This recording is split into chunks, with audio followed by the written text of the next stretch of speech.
So Michigan is one of several battlegrounds being targeted by Democrats in the midterm elections, particularly Michigan's 8th congressional district, a mix of suburban and rural areas just northwest of Detroit that helped pave Trump's path to victory in the state. And it could be the roadmap to drive Democrats' win in the House. NBC News national political reporter Heidi Przybyla joins with the latest on that. What did you find out? Wave or no wave? That's the big question we're all debating now, right? So I decided to go out to one of the districts that really can tell us the answer to that question. These are not the top 10 most competitive districts. These are not the Hillary districts where Republicans are represented. These are where Republicans should have an advantage, the lean Republican districts, where these Republicans, Mike Bishop in this case, are not used to having a race, but in this case, they do. Take a look. If we win Michigan. Starting to get returns from Michigan. Michigan is leaning toward Donald Trump. Michigan. Donald Trump has won Michigan. In 2016, the Midwest turned away from Democrats. They won't be taking our jobs any longer. Swayed by a populist message. We'll end up having great health care. I'm Alyssa. Now, recruits like Alyssa Slotkin will determine if Democrats can win it and the House back. Fire away. Fire away. Slotkin grew up around her family dairy farm outside Detroit. After 10 years as a CIA operative, 3 tours in Iraq and at the Pentagon, she's back to challenge two-term incumbent Mike Bishop in what's been a safe GOP district. The tenor and tone of politics just feels fundamentally unbecoming of the country that I served in. We did it.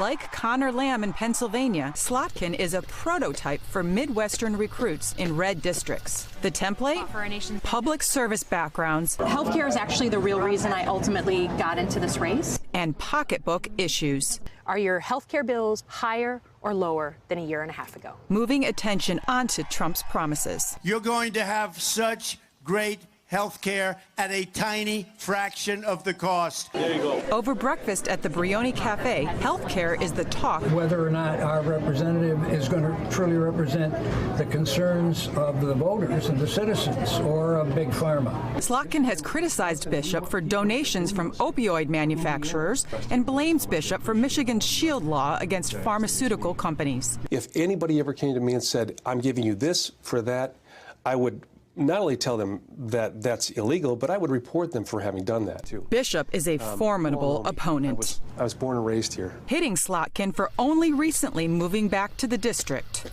I support Mike Bishop. He's from around here. And while Slotkin is outraising him now, Bishop's campaign will be expecting $2 million from Speaker Paul Ryan's PAC. But President Trump promised a lot. I alone can fix it. And Slotkin is counting on marginalized Republicans to turn the tide. I absolutely refuse to go back to a straight Republican ticket as a result of what's going on in D.C. right now.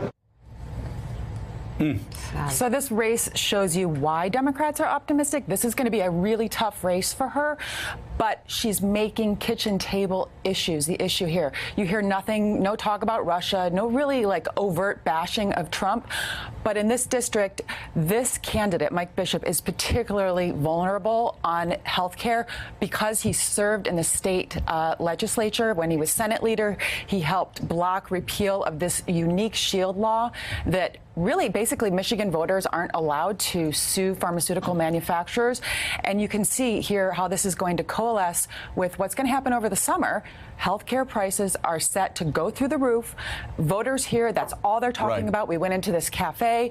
It's hitting them hard, whether you're a senior citizen, young, old. It cuts across all of these demographic lines of gender, economic class. You know, Peter, it's interesting that the Democrats that I've spoken to in the Democratic leadership, the most progressive, even those that are sort of at the tip of the spear on the Russia investigation, are saying, when you go back to your voters, don't talk about Russia. Yeah. Don't talk about the resistance. Right.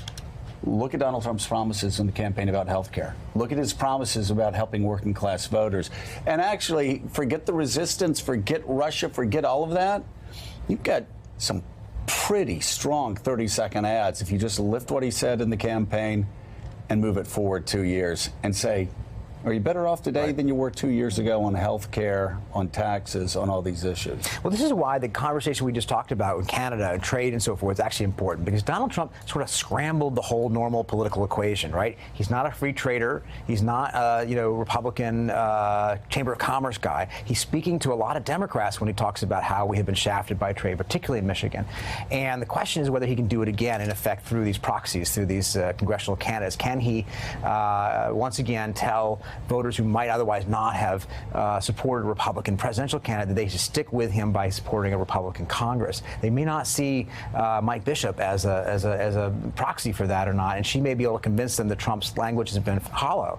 But he has scrambled the equation that other presidents haven't. But Jeffrey, though, just as Barack Obama's talent and skill on the campaign trail in 2008 and 2012 was not transferable in 2010 and 2014 for Democrats, it's hard to see how Donald Trump helps many Republicans this year in 2018, especially, again, when you have the kitchen table issues that, again, well, look, he has a low unemployment rate to brag about, and he has a stock market performance to brag about, and he's good at bragging. I'm not saying that in an insulting way. He's very good at claiming achievements. And the way Barack Obama actually was terrible. He had a little bit more self-consciousness about it. A little bit more, yes, something.